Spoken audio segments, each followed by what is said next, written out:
What's up, YouTube? This is your friend, the neighborhood movie nerd, back to give you guys everything that's going on in the world of movies and TV. And I'm back with yet another couple of reviews for you guys today. Guess you followed me.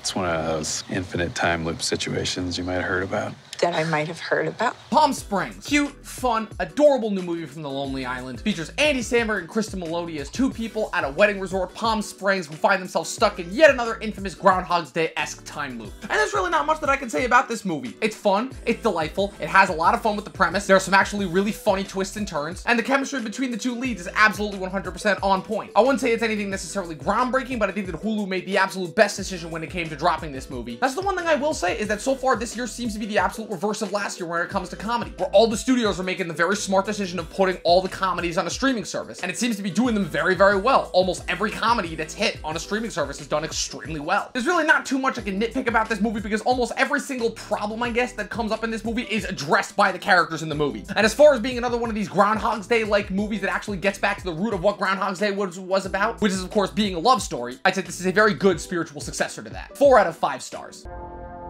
Who are you?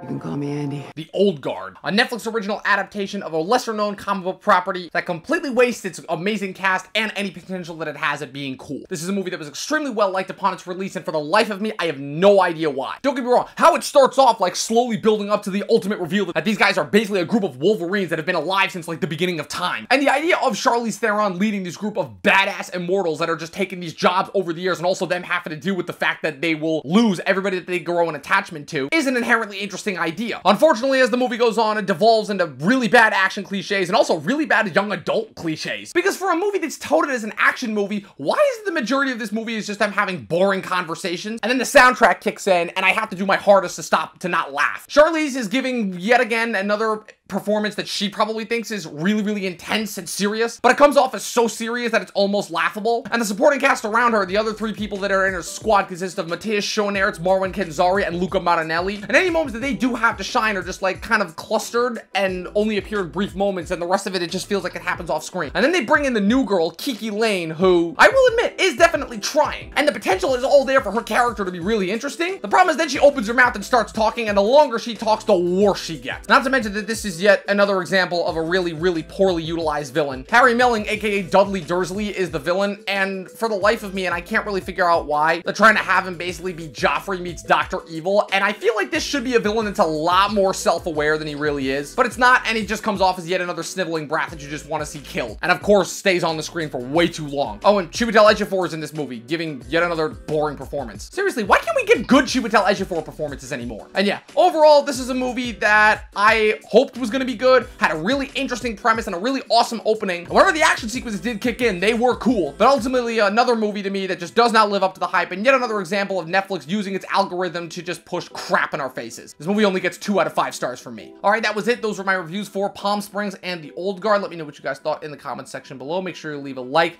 and hit that subscribe button. Follow us on Facebook and Instagram at Talkin TV, no G. And as always, people, watch more fucking movies.